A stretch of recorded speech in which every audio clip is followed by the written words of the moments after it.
Assalamualaikum warahmatullahi wabarakatuh. Good day to Dr. W. Ibrahim Y. Mustafa and my beloved friends. I, Iras Muhammad, number metric 268845, and my friends would like to present the determinants of accountability and liquidity of property company in Indonesia.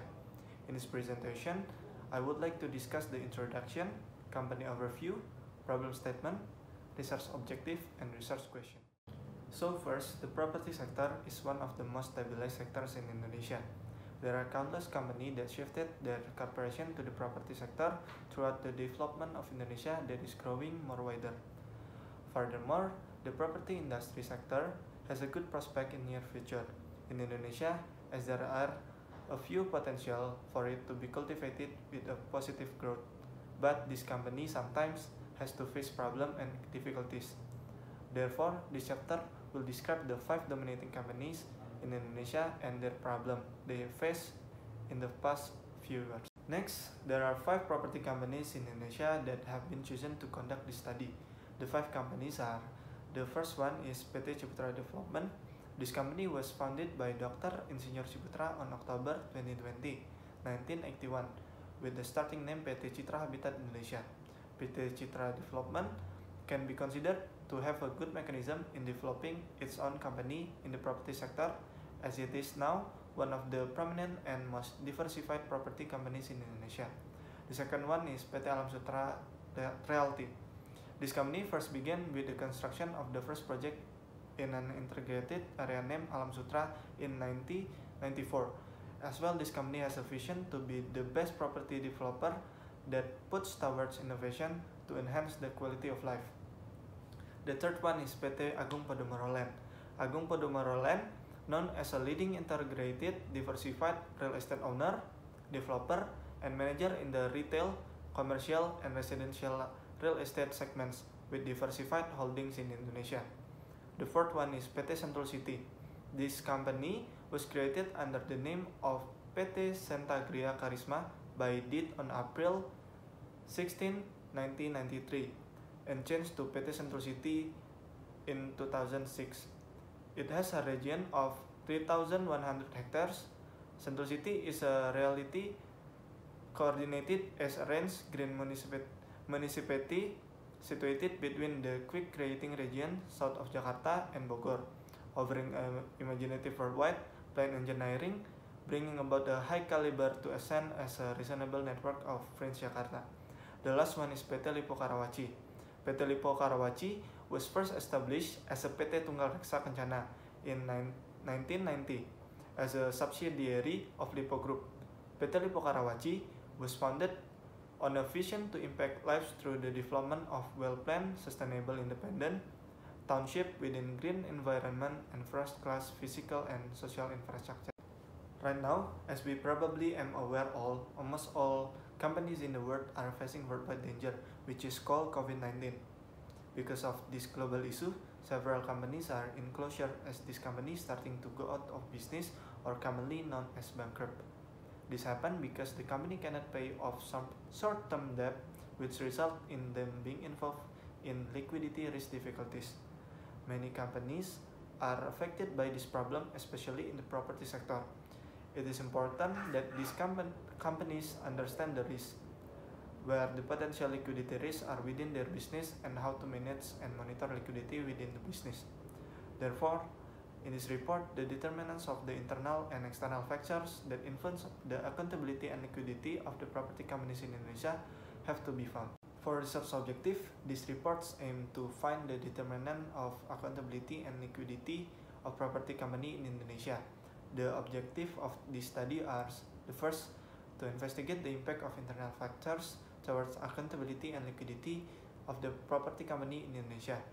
The second, to investigate the impact of external factors towards accountability and liquidity in the property company in Indonesia. The third, to investigate the impact of internal and external factors towards accountability and liquidity of property company in Indonesia. For research question, the first one is: what are the impact of company-specific factors towards accountability and liquidity in the property company in Indonesia? The second one: what are the impacts of macroeconomics factors towards accountability and liquidity in the property company in Indonesia? The last one: What are the impacts of firm-specific factor and macroeconomic factor towards accountability and liquidity in the property company Indonesia? My name is Najma Alika. My metric number is 268718. Today I will be explaining about the literature review. We will be focusing on liquidity risk in this study. To understand liquidity risk, first we need to understand what liquidity is. Liquidity is the availability of cash or equivalents. While liquidity signifies a financial firm's ability to keep a balance between financial inflows and financial outflows, liquidity risk is the potential of mismatch between the two sides of balance sheet. Liquidity risk can also be defined as the potential to experience a loss from the inability to obtain funding at an economically reasonable level. Diamond mentioned that liquidity risk is the risk of an investor losing expected revenues caused by early excessive withdrawals by fund suppliers. Meanwhile, Papa Vassilo wrote that liquidity risk is the risk that happened when a financial firm failed to buy or sell assets at the market price when required. To analyze the liquidity risk, the dependent variable that we use in this study is the current ratio. The measurement for the current ratio is the current asset divided by the current liability. In this study, the firm-specific factors that we use are ROA, ROE, average collection period, debt to income, operational ratio, operating margin, and corporate governance index. The macroeconomic factors that we use are GDP, inflation rate, exchange rate, and unemployment rate. My name is Kamila Tasyatia with metric number 267018, and next is design methodology. In this design methodology, we will describe the protocol used in the report, and the ratio analysis we use is come from the annual report of 5 property companies in Indonesia from 2015 until 2019, and also we will discuss the sampling methods, data processing, and use of the statistical data package for the social science or SPSS. For the sampling technique, all data that we take is selected based on annual report on the official website of the 5 property companies that we have selected for 5 years. The company is Alam Sutera Realty Tbk, Agung Podomoro Land Tbk, PT Lipo Karawaci Tbk, PT Sentul City Tbk, and PT Ciputra Development Tbk. Okay, next is data analysis. According to the conceptual framework of the research in the future, there are 1 dependent variable that we choose, which is liquidity risk, and also 3 independent variables that we choose for this study is internal factor, external factors, and also we compare the internal and external factors. In the internal factors, there are ROA, ROE, current ratio, average collection ratio, operational ratio, operation margin, operating margin, and also CG index. And in the external factors, there are GDP, inflation, exchange rate, interest rate, and unemployment rate. So this is a regression technique that we will describe the independent variable effect on dependent variable. So there are 3 equations, equation 1, equation 2, and equation 3. Equation 1 is linear regression model of current ratio with internal factors. The equation 1 is liquidity risk equals to beta 0 plus beta 1 ROA plus beta 2 ACP plus beta 3 OPM plus beta 4 QR plus beta 5 DI plus beta 6 OPR plus E. Next is equation 2. Equation 2 is linear regression model of current ratio with external factors. The equation 2 is liquidity risk equals to beta 0 plus beta infla plus beta 2 exchange rate or XGGR plus beta 3 UR plus beta 4 IR plus E. And last is equation 3, linear regression model of current ratio with internal and external variable. In the equation 3, we compare all of the linear regression model in equation 1 and equation 2. So ROA is ROA, ACP is average collection period, OPM is operating margin, QR is quick ratio, DI is debt to income, OPR is operational ratio, is inflation, EXTGR is exchange rate, UR is unemployment rate, and IR is interest rate. Assalamualaikum warahmatullahi wabarakatuh. My name is Arsya Kemas and my metric number is 26832. I will explain you about the descriptive statistic. Descriptive statistic is each variable of each data from the variable that we compile for the problem that faced by the property company in Indonesia.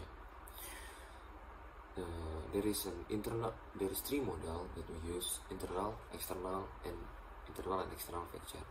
We can see that in internal factors of descriptive statistic, it explains the mean, standard deviation about almost all of the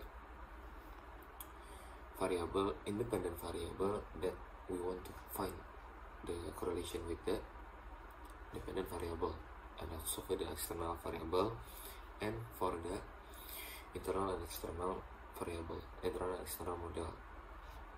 Next is correlation table. We can see that in the correlation table there is two sections which are the percent correlation and the sig section. Percent correlation is to explain about the strength of the relationship, because the correlation table is to explain the relation between the independent and the dependent variable. We can see that in the percent correlation section, the ROA has the biggest number, which means that have the strongest relationship with the dependent variable or current ratio. And we also can see that there are some of negative numbers. It means that a negative correlation, which means that when the dependent variable increase, the independent variable also increase. Next is the sig section. In the sig section, we can see that there's only two independent variable that significant.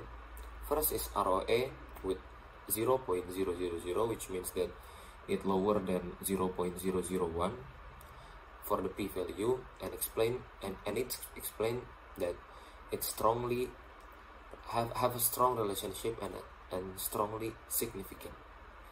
And the quick ratio with 0.047 with moderately significant, because the p-value is below 0.05. Next is model summary. In model summary, we can see the R-square section to find how much they contribute of the independent variable to the dependent variable. We can see that in internal factors, the R-square number is 0.69, which means it is 69%. The contribute is 69%, and the other is from the other variable. And in external factors, we can see that it only 0.97, which means that it's very low. The contribution from the external factor is very low, because it's only 9%, and the others is from the other variable. And for the third factor, the third model in internal and external factors, we can see that the contribution number, or in R-square section, is 82%, which is big. And so the independent variable can explain, we can conclude that the independent variable can explain about 82% for explain the independent variable. After I explain about the model summary, which is the contribution number, next is ANOVA. We can see the significance of the model. Is the model significant? We can find it in ANOVA. How significant the model? We can see that in internal factors, the sig section or sig value or p value is 0.001, which is below 0.05, and it's good for the model. So we can see that in the internal factors is significant to the dependent variable, and for the external factor, it is not significant because the significant number is above 0.1 and so big with 0.7. And in internal and external factors, we can see that the p-value or in 6 section is 0.01, which is low and it is significant. So the internal and external factors is significant. Next is coefficient. Coefficient table explain about the relationship between internal and independent variable and the dependent variable. We can see that in internal factors model, ROA is significant to the dependent variable. So we can conclude that ROA have a significant relationship with the dependent variable, which is current ratio, with p-value 0.01 and below 0.05. And the others is above 0.1, so only ROA that's significant. So in internal factors model, the ROA is significant, have a significant relationship, but there is no jointly significant relation in this model. And in external factors, we can see that none of them is significant, and the succession is all above 0.1. And for internal and external factors, we can see that only ROA that have a significant relationship with the dependent variable.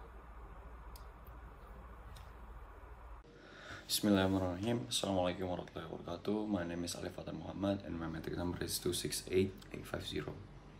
So the goal of the study is to determine the profitability percentage in return of assets, profitability proportion in return of equity, and the liquidity risk in current ratio on property businesses in Indonesia. In this study, in this chapter particularly, we choose Agung Podomoro, Sentul City, Lippo Karawaci Ciputra, and Alam Sutra Realty, and that focuses on discussion, limitation, recommendation, and conclusion. In the discussion part, the data shows that the second model result is weak in the interaction between the predictors and the dependent variable in the firms affected by inflation. The third model, the liquidity risk, is highly inversely related to the model. Based on the table, it indicates that the current ratio is not greatly affected by internal and external factors, which means that internal and external factors are not influenced together. The 5 property companies that we used in this study should increase their concern about liquidity risk in Indonesia. Next is recommendations. Instead of making money from sales, these firms should be more likely to try and more radically invest more capital, not only selling their property, but invest and more capital. Furthermore, from time to time, each of these 5 companies will also track the company's share prices so that they can calculate financial and non-financial performance to facilitate decision making and build plans to deal with market risk declines. In conclusion, based on the findings, these 2 risks should also be balanced by all these property firms as a liquidity risk and a business risk or standard deviation that is still below the benchmark level. Some of the company, however, have a problem of managing the liquidity. They can handle it in the next year. For example, Agung Podomoro Land Tbk and Alam Sutra Realty Tbk. Maybe that's all from us. Thank you very much. Wassalamualaikum warahmatullahi wabarakatuh.